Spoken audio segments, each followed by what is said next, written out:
Get ready with me while I talk about surviving HBCU cheer teams. More specifically, surviving Hampton University's cheer team. Because there were some things, actually the whole thing, I didn't know what I was doing going into an HBCU cheer team, but here we are. Majority of clubs and teams in HBCUs mock Greek life. I had no prior experience with Greek life until I went to my HBCU. If you are planning on joining an HBCU cheer team, you will be joining a sorority dang near. So just take that as you will, do it at your own risk.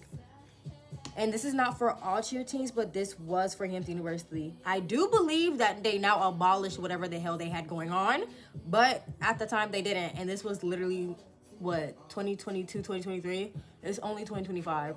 So there were about like 3 tiers on this cheer team, I would say 3 tiers. There was White Squad, there was Blue Thunder, and then there were the Hoorahs.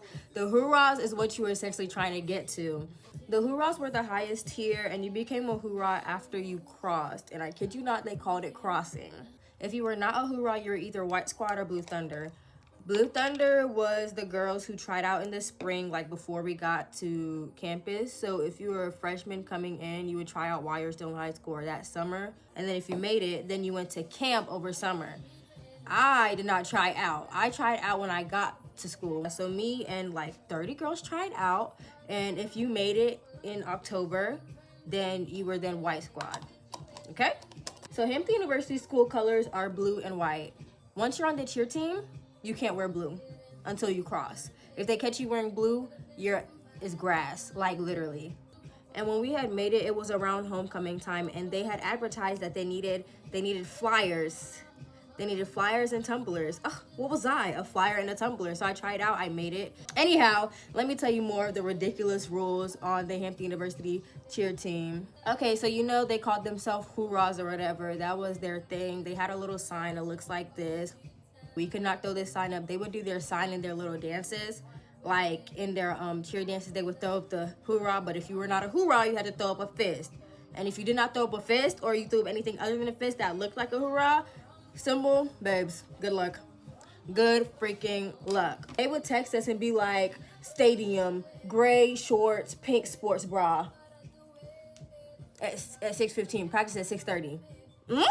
If I had known then what I know now, I absolutely would not join that team. I absolutely would not do it. Like, it's just no. They went through our phones. If your phone rang during practice, everybody's running like 30 laps or running a stadium. Somebody's phone rang during practice and they're like, whose phone is ringing? Whose phone is ringing? Everybody's scared as hell. Whoever's phone was ringing, they ain't fess up to it. They just, because they didn't want to get in trouble. They're scared.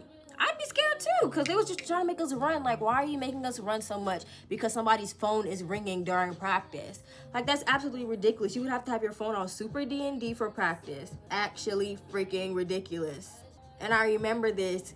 That girl, she wasn't even a coach. I'm a name drop because I don't care. Mel's, she was not even a coach, bro. She was just on a team before us, and she had already graduated. Graduated terrorizing 18-year-olds, mind you. Like, girl, you're crazy. So she ended up make everybody get in the line. Everybody show you the phone, showed the call log. Whoever it was obviously deleted it. But she's going through. My phone's in military time. She's like, what's this? What time is this? I can't read this. Military time, my nigga. Be for real. It's not that hard to read. And then she's like, who's me padre? My dad? Like, my dad had called me earlier, but it was way before practice. I was just like, bruh, you doing too much.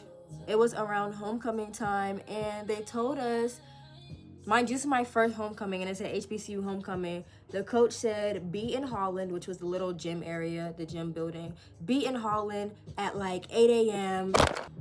My whole phone just fell, bro. Like, that was actually crazy. Anyway, back to what I was saying. So my first HBCU homecoming, they told us to be in Holland at 8 a.m. so that we could like go through the parade with them. Mind you, the coach said this. They didn't show up till 12. They went through the parade without us, and they made us wear Hampton University shirts, red lips. The red lip was probably the worst part. Red lip, and we just had to be like game day ready, makeup done or whatever. You also could not post in the uniform unless you wore a hoorah. Babe, when I left that school, I posted my picture so quick, like, and I didn't care. And then I had the coach, not even the coach, I'm sorry, she wasn't even a captain. She literally DM'd me. She was like, you are not a hoorah. Take this down now. Mind you, it wasn't even a post, it was a story post. And I said, I literally sent her a sad face emoji. Cause what are you talking about, bro? Like, let's be so serious. This is not a sorority. Y'all are doing too much. It's just a cheer team, bro. And then when I would post, it was like 6 shares under my story post. I was like, oh my God. And then I had one girl, she slid up with a dead emoji. She thought she ate with that. And it's like, it's not that deep. I can go into detail about what else they did and their little hazing process. But I just honestly, I don't think it's talked about enough how HBCU cheer teams try and mock D9 culture, and they do it poorly and inefficiently, and they also don't make it known. Oh, also, we couldn't let people know we're on the cheer team. If we're going to cheer practice, you could not tell people, oh, I'm going to cheer practice. One of the girls on the team, she used to always say she was going to bowling practice. Girl, you don't bowl. Like, you literally could not let people know. You had to be discreet about going to cheer practice. All right, that was surviving HBCU cheer, more specifically, surviving the hoorahs. Let me know if you want a part 2. Bye. Hi, everybody. I'm back with part 2 of surviving the Hampton University hoorahs. Let's get started. Before we start, I would like to provide everybody with a definition of what hazing is straight from Google itself. Feel free to form your own conclusions about the circumstances that I'm about to explain to you. A large group of the hoorahs think I'm doing this for clout, and another large group of the hoorahs think I'm doing this for revenge because I did not make the team the second time I tried out. That's not why. That was back in 2023. It's 2025. I'm doing this to bring awareness to HBCU culture and hazing and why that is not okay. So there's my dirt. I tried out the second time. I didn't make it. That was actually coming in the coming parts, but had to put that out there so nobody says I'm not giving them the full story, not giving them the full story. Oh, and they asked me for their uniform back. I still have it. Come get it back in blood.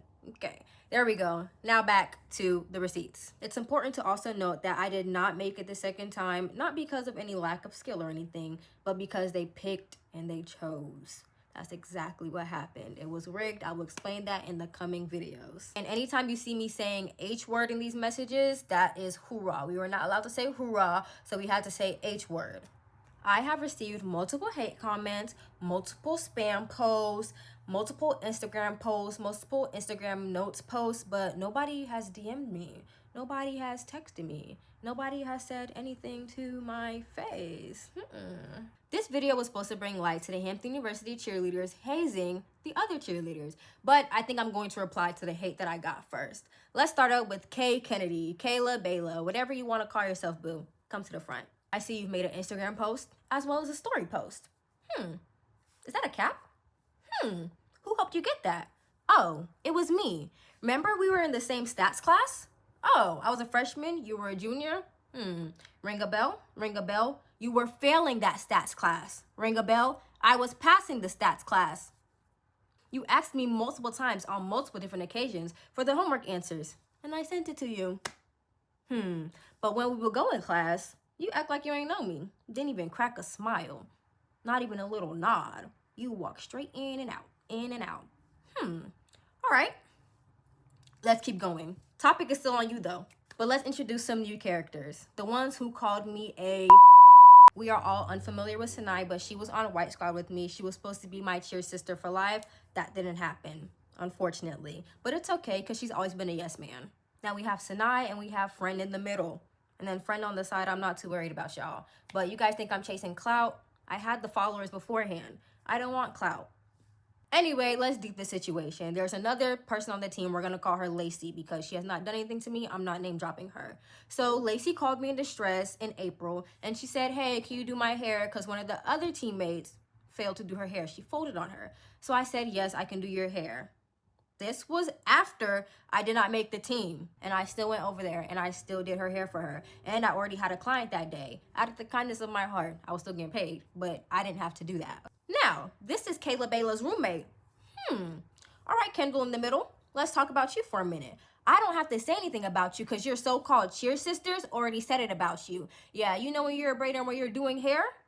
Sometimes you can see their phone. Matter of fact, all the time you can see their phone. I never purposely look at anybody's phone, but babe, the phone was right there and I seen her picture. I have chosen not to show this girl's face because of the comments made by her cheer sisters, and I do not want anybody to egg those comments on or agree in the comments calling this girl ugly of any kind of sorts. Thank you. It was a blue background, like the regular blue grad background for high school. You had all your pictures in the background, all the pictures of the different schools in the background, and they sent it to each other, and they said something along the lines of, that emoji, she's ugly. That's what your sister said. You want to call me a B? There you go. And for everybody to be in my comments acting crazy is actually insane when you know I have dirt on every single one of y'all, with screenshots at that. So let's move on to AJ. Ashley Elizabeth Johnson. Come to the front, babes. White Squad was not just a one-year thing. White Squad was multiple generations. So if you see anything that says Big Three was the White Squad year before us. They were now hoorahs at this time. So if you see B3 or Big Three, that's White Squad before us. And AJ was actually in White Squad, so I'm really surprised that she's acting like this in my comments.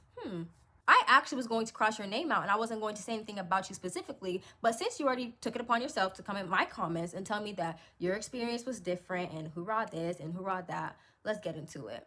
So you guys remember in Burning Sands, there was a scene, and this is a really, really common thing with hazing and D9 culture. They call you up, they say, hey, come drive us to go get some food. Then they order like 100 chicken sandwiches and make you pay for it all. Yeah, that was an attempt done by Miss AJ, the queen herself. Screenshots coming. Pause to read them. And I was so confused. Like I said, again, I didn't know what D9 culture was, so I sent it to my cheer sister. I said, why are they asking us if we got cars? Mind you, we're freshmen. What do the senior hoorahs and the junior hoorahs need the freshmen's cars for? Odd. And also, we weren't allowed to use the blue lunch trays at lunch because, you know, our school is blue and white. But they had green lunch trays. They did have green lunch trays. They were harder to find, obviously, because why do we have green lunch trays at a blue school? And I do have some testimonials from people who were on the team and decided to quit. These brave people have come in my DMs and told me about it. Pause to read if you would like. And guess what? I'm not lying. It's crazy for everybody to come in here and tell me that I'm lying when I have screenshots and I have proof. And to Miss Brianna Nicole, you're in my comments saying that you didn't do anything and not to involve your name or say your name because you didn't haze me, blah, blah, blah. I'm aware of that. She did not do anything to me, but that dead emoji, that was very much you. Cry about it. This is going to be a series at this point because I have so much more dirt. I have a whole notes on my iPad filled with a lot of stuff, and I have a whole album in my phone with screenshots of everybody and everything. Buckle up. It's going to be a fun ride. Oh, and if you didn't see your name in this video, don't worry. You're coming up soon. Jadalyn and Jayla? I think it's Jayla. You're next. Bye.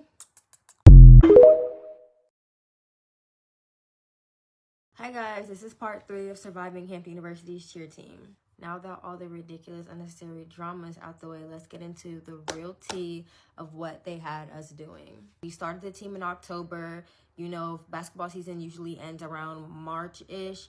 We cheered 1 or 2 games at the end of the season, at the very end of basketball season. So when we would get ready for basketball games inside of the locker rooms, there was this big, pretty mirror. It was like a big, pretty Hollywood mirror. I don't have a good picture of it, but I'm going to insert a picture of it. And we were not allowed to look in that mirror. Only hoorahs got to look in that mirror. We couldn't take pictures in the mirror. We couldn't look in the mirror. They catch you looking in the mirror, taking a picture in the mirror, is grass, like I said. There was another little tiny mirror on the side that we were allowed to take pictures on. I'll put some pictures up there of the tiny mirror that we were allowed to take pictures on. So we took pictures on the tiny mirror. We're not allowed to look at the big mirror. Like, it's just stuff like that. Like, that's mad ridiculous, you know? One day when coach wasn't at practice, everybody's in their sports bra and their Nike Pros. That's what you had to wear. Could not wear a shirt. You could not wear pants. You had to wear sports bra, Nike Pros, or some like Sophie cheer shorts or something. So I was doing that. And sometimes in Holland, which is the gym that we used to practice in, we practiced in the hallway, not in the actual gym. They would have like basketball nights where like the guys would come and play basketball. The girls would watch. You know, it's college. That's how they do. Guys would walk in and out during practice, like through the little hallway that we were in. So we're doing our little practices. And I don't know if you can tell, but like I'm a little top heavy. Like I'm skinny, but I'm top heavy. So, you know, if we're doing a little dance, you know, something is gonna move. So I'm doing the dance that they're telling me to do. I'm doing the cheer that they're telling me to do. And here comes Jayla. You said you were excited to see her part, so here you go, boom. Here comes Jayla. She literally yells out, and she's like, what are you doing? Like, stop doing that. Like, you're looking for attention. Like, your boobs are moving everywhere. You see these boys walking in and out of here. You just want attention from them.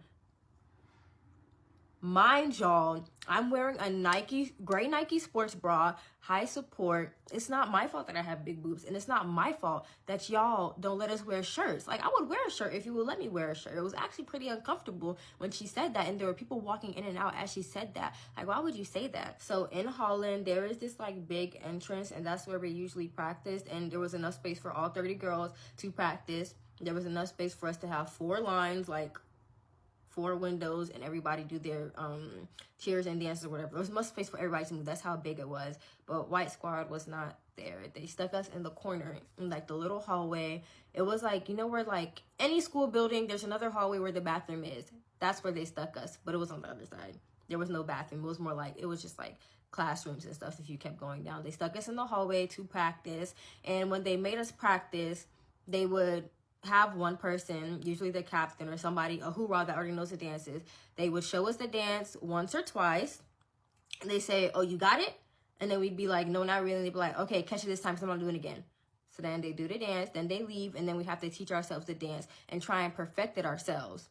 Mind you, we don't know the style. They have a different style of dancing and cheering. That's what they said themselves, not me. I think it looked pretty regular to me. But they say they have a different style, and you have to catch the style and catch the drift and all that. So they would like literally show it to us once, twice, and then expect us to know it. And we're in that corner for those 4 or 5 hours during practice. And then at the end of practice, they all sit down on the side by the wall, and then they tell us to do the cheer or do the dance. They put on music, and they tell us to do the cheer or the dance that they taught. And then we do it, we mess up, we run. It was literally all that. Oh, I'm forgetting something, y'all. In Holland, there's 2 sides of Holland. It's literally a rectangle, y'all. It's a rectangle. Let's say this is one side, this is one side. This is the windows, this is another windows, and you walk in from here. Y'all, on this side, hoorahs only. Hoorahs and coaches only. You cannot sit on this side where the couches are. We had to sit on this side. If you're not a hoorah, you sit on this side. If you are a hoorah or a coach, you can sit on this side.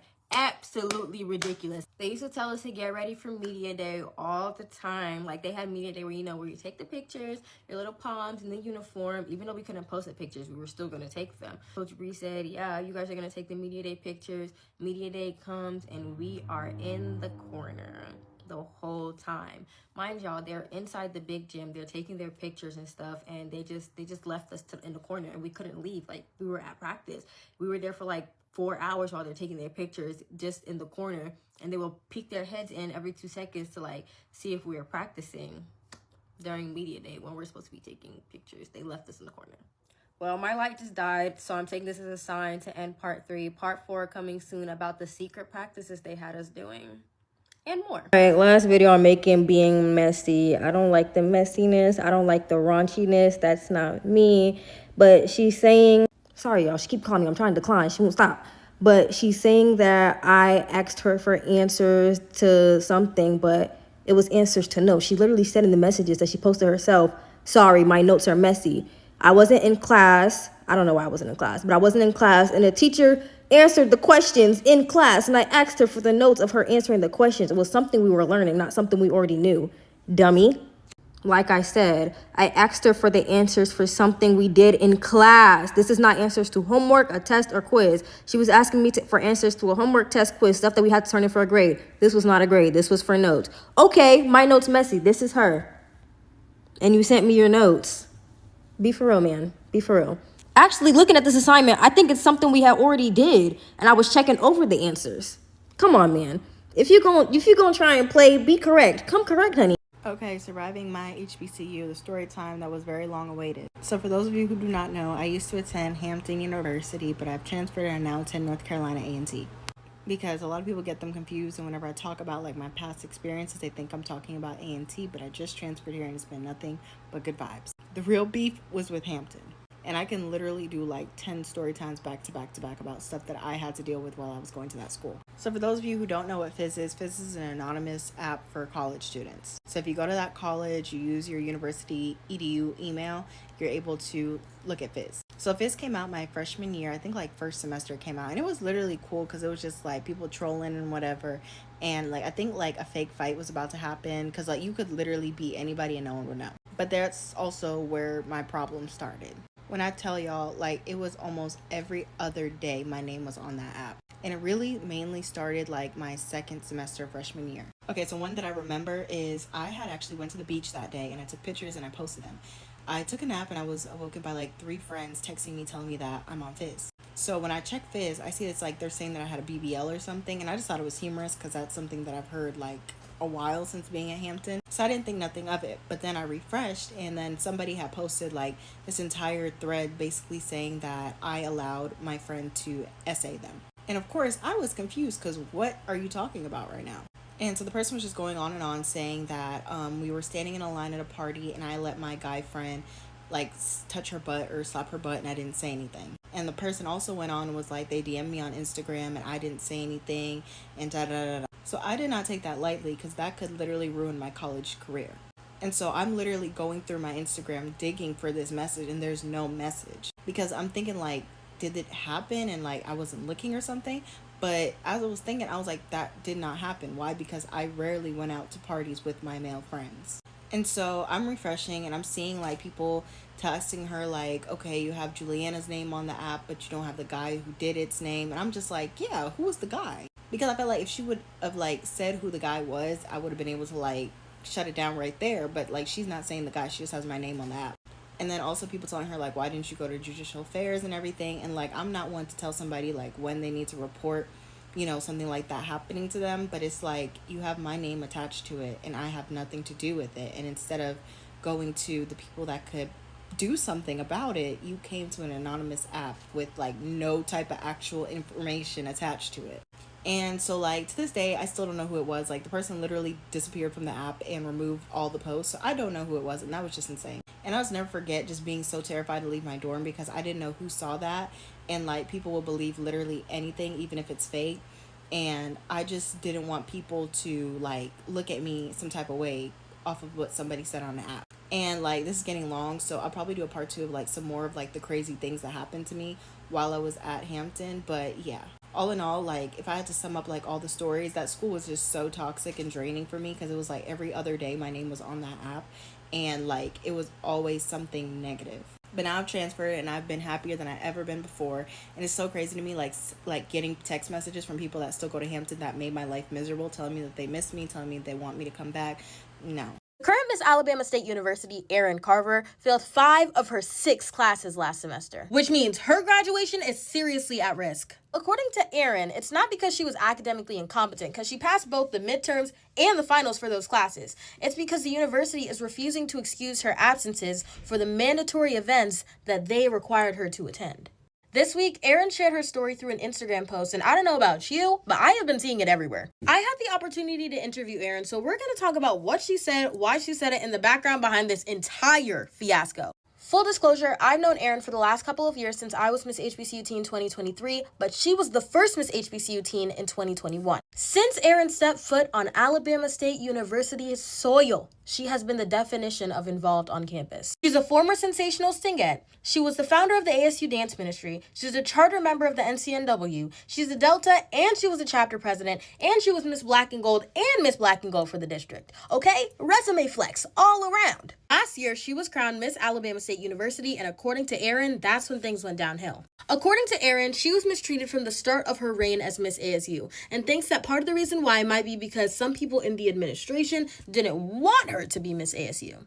As a result, according to Erin, her reign was very tumultuous. One problem is that according to Erin, people were questioning her effectiveness as Miss ASU, because usually you'll see campus queens doing programming and events and all this and all that, but she didn't do as many as people expected. Because according to Erin, she submitted her event and program proposals, the school just denied them without explanation. For example, she wanted to do a yearbook program, she wanted to do an alumni mentorship program, she wanted to do a breast cancer awareness initiative, and all of this stuff was denied. Basically, what Erin said is that she thinks the school just wanted her to go to the football games and look pretty and go to the mandatory events, and that was that. So now let's move on to the grades. According to Erin, she passed all of her classes' coursework. She just failed because of attendance. According to her, this is problematic for multiple reasons. Because first off, her event schedule, her mandatory schedule for being Miss ASU is supposed to be submitted ahead of time by her advisor to her professors to avoid any confusion. And the second thing is that she's getting these absences, but the school knows where she's at. She's Miss ASU and she documented her mandatory events on social media because she was posting with the royal court. From Erin and her family's perspective and a lot of the public's perspective, this doesn't make sense because why would her absences not be excused? She is Miss ASU and she is out doing things for ASU. What's going on? So when Erin found out that these absences were causing a problem for her grades, it was very alarming. So she sent in appeals because this was jeopardizing her graduation. She even went through the university's 3-step official process to appeal absences like this, and she was denied every single time. This is all what she's saying. And because of the way she was being treated on royal court and this whole grade situation, it seriously declined her mental health. She said this experience caused emotional distress, that she was calling her parents crying at night, that when she did attend class, she wasn't her usual bubbly self. It was a shell of herself because she was feeling so brought down by the circumstances, and it just wasn't a good situation. So according to Erin, her parents started reaching out in October saying like, hey, our daughter needs mental health support. She's not feeling appreciated on the royal court. She's being mistreated and treated differently from other members of the royal court. Can somebody please give some attention to this situation? According to Erin, they also asked several times for third-party mediation between Erin and her parents and the ASU administration and her advisors. Was that request ever met? According to Erin, it was not.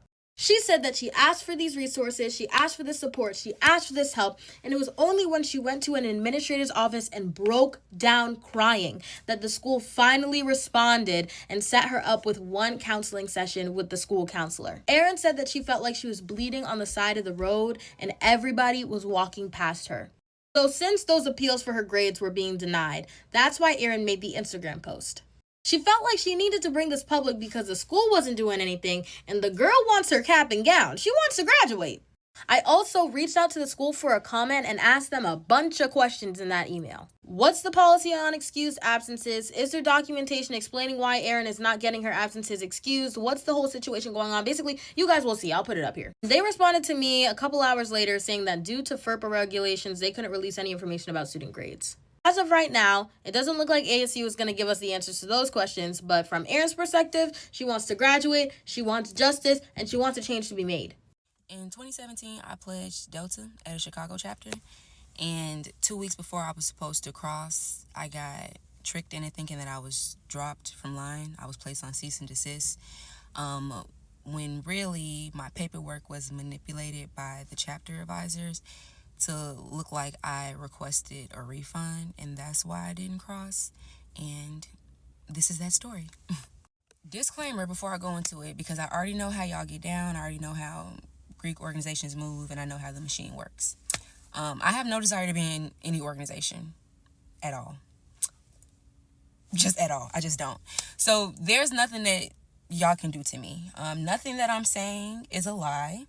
I don't plan to talk about specific people's names or anything like that, but if I'm challenged as if I'm lying, or if there's like any backlash for me telling the absolute truth about my story, I definitely can post my receipts, and I have photographic evidence.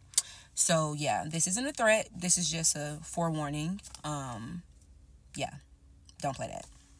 Also, the reason why I'm saying this is it's been so many years ago. This was in 2017, like I said. I've graduated, all that. But I'm really just disturbed by Caleb Wilson's death. And I'm really just disturbed by the lack of coverage and the lack of conversation that it is in the Black Greek community and the Black collegiate community, because it absolutely is a problem. And people act like it's just a one-off situation. Yes, death may not occur frequently, but in a lot of these chapters across the country, a lot of these chapters have the recipe for disaster to lead to that. Now, I'm not saying that every single organization is like this. I'm not saying that every single chapter is like that. It's amazing people. It's amazing chapters out here. People can have an amazing experience. But there are definitely some bad actors out there. There are definitely some bad chapters. And there's definitely a lot of unnecessary trauma happening to young Black students. And most importantly, the reason why I'm saying this is because There is a young black girl out there that is smart, that is beautiful, that is intelligent, that wants to be of service to her community, that wants to have a sisterhood, that wants to have good grades, and they genuinely think that their experience is less than, or they think that they are less than as a person because they aren't in a D9 organization, or because they've been trying to obtain this goal and they just can't get it. These organizations are nothing without people. You can be a great person outside of this organization. That organization cannot be great without great people. You can have true sisterhood. You can have true scholarship. You can have true service within yourself if that's something that you seek. And if you choose to bring those gifts and talents to an organization to add to it, yes, that's a great thing to do. But all the things that you seek, everything that you need is inside of you. She said, rejection is protection. Amen to that. Because that's what this whole story is. It's really just a testament to how rejection is protection, and how you just need to seek things within inside yourself. But let me get into like the nitty gritty. So I went to Chicago State. In Chicago State, the undergrad chapter, it's only one chapter for all, I think it's like 5 or 6 schools. It's a citywide chapter. It's not like just at the individual schools. So it might be one big line, but everybody comes from all those schools. So it might be like 5 girls from this school, 5 girls from this school, whatever. So because of that, it's extremely competitive because there's thousands of people potentially fighting for like 20 spots on the line. So me even getting into the process, I actually never even expressed interest. Somebody actually approached me. The reason why that came to be, my sister is actually a Delta. My big sister, rest her soul, she was a Delta from Ohio. So I, of course, was leaning that way, but I didn't know if I wanted to join a different organization. The reason why I really couldn't make my mind up is when I first came as a freshman, the other organization, they were suspended for like a bunch of years, and they didn't have nobody on campus. I think they only had like a few girls. And Deltas, they had like way more people.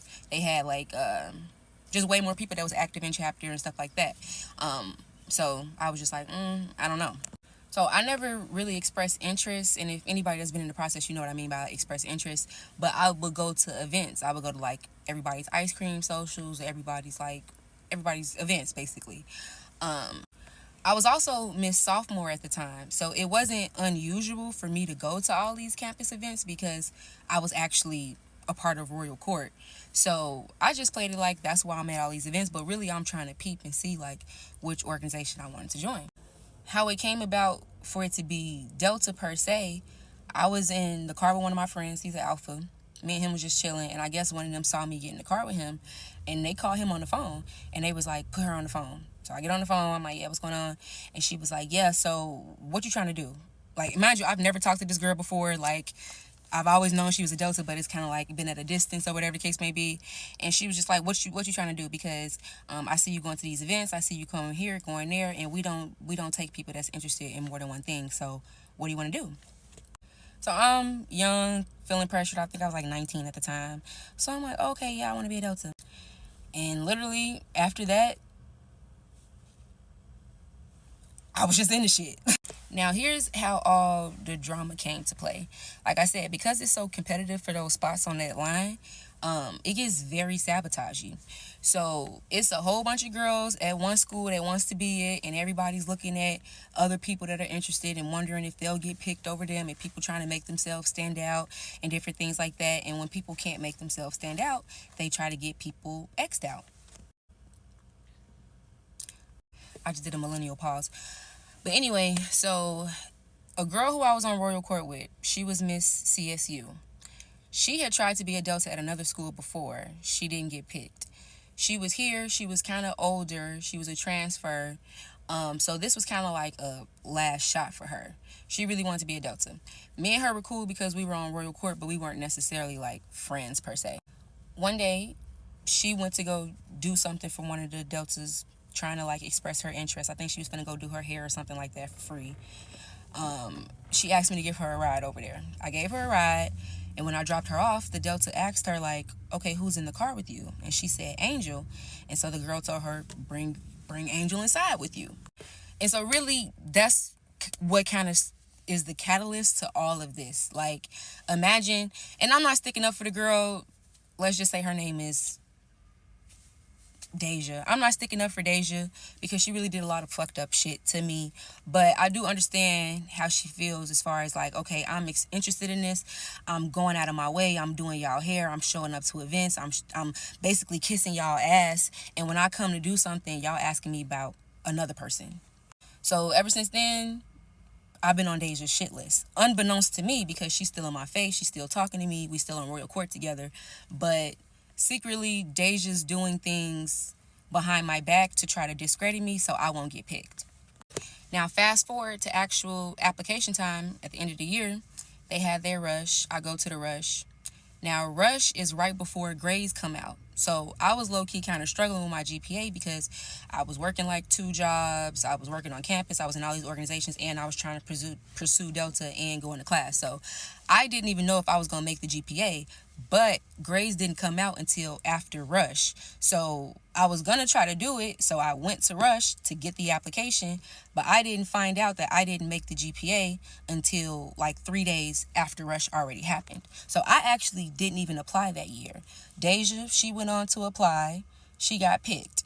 Now, Deja, because she saw me at rush, she's thinking that I applied and I didn't get picked. So now, because she is a Delta, well, not even when she was a Delta, when she's online, she's like telling stories about me and like trying to like sow seeds amongst the Deltas so that I won't get picked next round, because apparently she just didn't want me to be one at all at that point. I don't know. But mind you, the whole time, I didn't even apply. She's going around telling people like, oh, she applied, she didn't get picked, so she's mad. She's trying to sabotage our line. But she doesn't even know that I didn't apply. One of her line sisters is listening and watching her behavior. Her line sister doesn't know me, but she's seen me on campus. She's seen how I act, she's seen how I moved, and she thought that I would be a good candidate. And she saw the paperwork and she saw that I didn't even submit an application. So she already knew that Deja was lying to an extent. Because that, her line sister sought me out the next year. After she crossed, she came to find me and basically wanted to make sure that I could become a Delta, because she knew that people were trying to sabotage me. And that's kind of the beginning of the end. So the Delta that was helping me, let's call her Tasha. I wasn't the only person that Tasha helped. It was actually 10 of us in total. Remember that fact. It was 10 of us. The whole ending line was going to be 18 or 19. I think it was going to be 19, including me, and it ended up being 18. I can't remember. But out of everybody, she had 10 girls that was kind of already on her wing before we even got picked.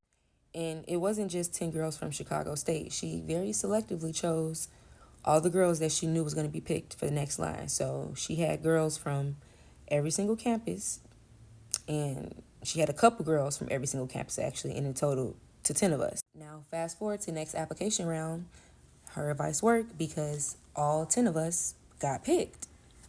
So this is really kind of where it gets fucked up, really. Tasha was trying to be the dean, and she wanted to make sure that she could be the dean of the line to kind of like help the 10 girls that she already got in, and the other 8 girls to kind of make sure that we can like blend cohesively and not have the same problems that her line had. But she didn't win the dean position. She ended up being chapter president, but the person that did become dean was Deja from last year. I'm like running around and trying to get this story out, but so Deja is now the dean. If anybody knows what a dean of a line is, to know that my dean hates me and my dean secretly doesn't want me to be a part of the line, and she only voted for me because everybody else did, and it was kind of like unavoidable, but secretly she doesn't like me, you know that I was in a bad position.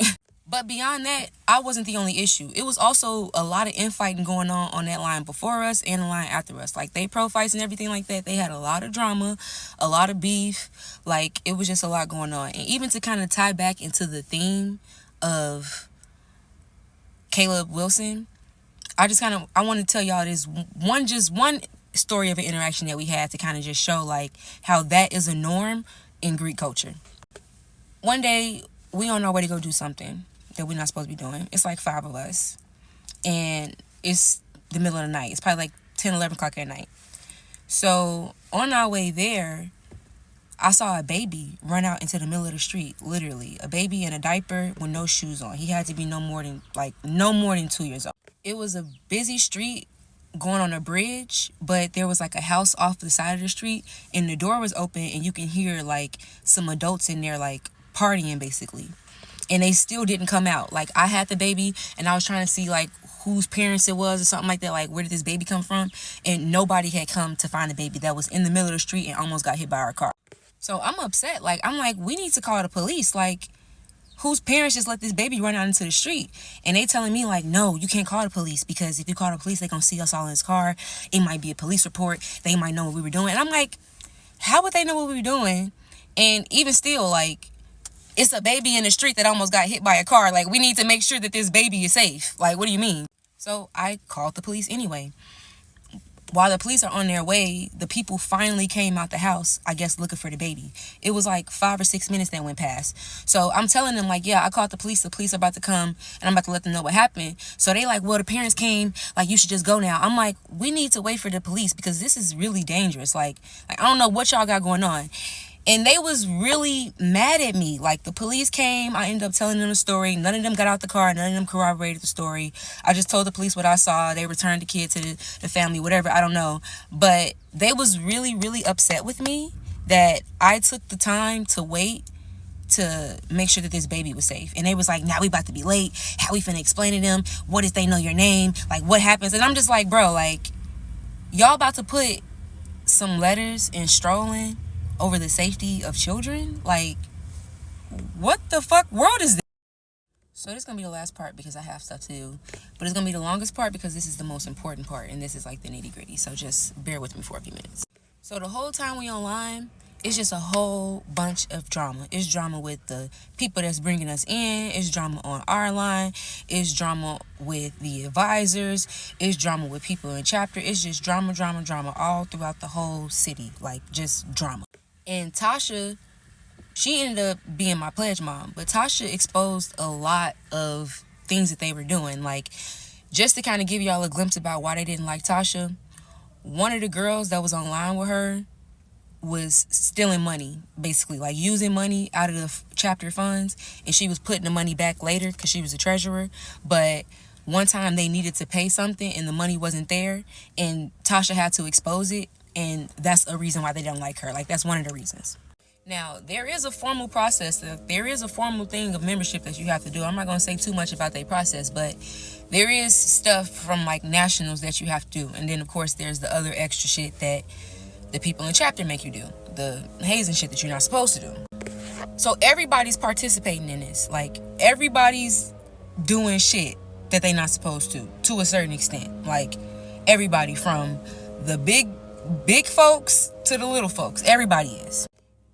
They end up getting me in a compromising position, because in the midst of me doing my process, we like had a class to go to or whatever the case may be. In the midst of this, I'm working, I'm doing all this, I'm in organization. My grandma also had cancer. So I'm just overly stressed. Like, my stress level is at a 10. And to even kind of give you context, my grandmother ended up passing away 2 months after I got dropped. So one day when we on our way to class, I ended up getting into like a verbal argument with this girl on campus. She wasn't a part of no organization, but she worked at the dorm. Lo and behold, Deja, my dean, she's working on ways to get me out, because her and Tasha are arguing. She already doesn't like me, so she's trying to really stick it to Tasha. She knows that the best way to get to Tasha is to get me out, because she know that Tasha advocated for me the most out of all the 10 girls. So Deja had her AKA friends, some people in a whole nother organization, secretly record me while I'm arguing with the girl. They had to send it to the chapter advisors. When I get to class, 2 of the chapter advisors, now these 2 chapter advisors, they were actually nice. They wasn't too much in the drama, but they knew about drama and they just turned a blind eye, so it kind of made them just as responsible. But they weren't like kind of like as devious as this other advisor, the one who's at the root of all this. So they ask me what happened. I tell them what's going on. And they just had a good conversation with me. They like, you can't behave like this. You know what I'm saying? Like, if you had letters on, this will look bad. Like, you can't have no more incidents. You almost at the finish line. Like, don't let nobody else throw you off. So the two advisors that was cool, they let me slide. I went back to class. The one advisor who be on that bullshit, she had actually was planning on trying to start her plan to get me out that day, but she didn't come to class that day. So she couldn't use that video to do what she wanted to do then because they already gave me a pass. So now they decided to set me up. So fast forward to the day that they set me up. It's Spirit Day. I'm passing out sweatshirts. Every year the school will give out sweatshirts with the logo or whatever the case may be for Spirit Day. So I'm in the auditorium passing out the sweatshirts. I'm picking up the extra sweatshirts that we didn't pass out, and I saw one on the bleachers, so I went to go pick the sweatshirt up. One of the AKAs who's friends with Deja, and actually I'm going to say her name because I still don't like her to this day, Kayla. She walked up to me, snatched the sweater out of my hand. I had my line sister with me. So I literally just looked at my line sister and I didn't even react. And she's like, what the fuck? Why are you touching my shit? Now, mind you, she knows I'm online. She knows that I can't really cause a scene or whatever the case may be. So I'm just looking at her and I'm just laughing. So she's literally following me out the cafeteria like, yeah, what you gonna do? What you gonna do, bitch? Not the cafeteria, I mean the auditorium. She's following me like, yeah, what you gonna do? What you gonna do? And I'm just like, is this girl for real? And I'm so pissed off that I can't say nothing. But my line sister that's with me, she just just don't say nothing. Just don't say nothing. We about to go back to student activities. We about to go tell the director who was in our chapter, and we just about to ignore her because they trying to fuck with you. I goes up to student activities. I tell the director what happened. Tell her the exact same story. My line sister tell her what happened. She okay, you should be good. You didn't do nothing. I'm so glad that you came to tell me. I'm going to make sure that you good. Don't worry about it. Fast forward, maybe a week later, we take our test. We about to do some of the last steps before it's time for us to become adulthood. So they had us waiting for a long time after we took our test. Everybody took our test and we were supposed to go somewhere, and they was waiting for a long time before they came out. And then they finally called my name and they was like, Angel, come to the back. So I'm thinking it's about to be something about my test. Maybe I didn't pass, something's going on. I don't know. Because mind you, I said this was a week ago. I didn't respond to the girl, didn't engage with the girl. Immediately told my person that's from my chapter, not going to call her pro fight, but told her. And I'm thinking that it's something about my test. They tell me that I am on a cease and desist for starting a fight at school. And I'm like, what do you mean? I was at school today. When did this happen? Mind you, it's a Saturday that this is happening. So I'm like, how did y'all find out about something I did at school and it's a Saturday? Remember that lady from my chapter that I went upstairs and told that I got into the argument? She, at 9 o'clock at night on a Saturday for some reason, typed up an email saying that Angel was an aggressor towards an AKA and all activities needs to cease and desist until investigation. So I'm literally bawling my eyes out, so distraught, crying, what's going on? I'm so confused. They had this stack of papers in front of me. They telling me this is the papers for the investigation. I'm honestly not even reading the papers because I'm crying and stuff. And they telling me don't worry about it. We're just going to do an investigation. Later they tried to lie and tell me well, you can cross by yourself. Once the investigation is over, they just need to see what's going on and you'll be fine. So I'm really believing this whole investigation thing. I got 10 witnesses that was in the auditorium to write letters for me. I had people go to judicial affairs and speak on my behalf. I'm constantly calling nationals. I'm calling a regional director, everything like this. What's going on? Come to find out, it wasn't anything about that. They wanted Tasha out. They actually wanted Tasha out of the organization as a whole. So they asked me to write a letter saying that Tasha was hazing me. Yeah.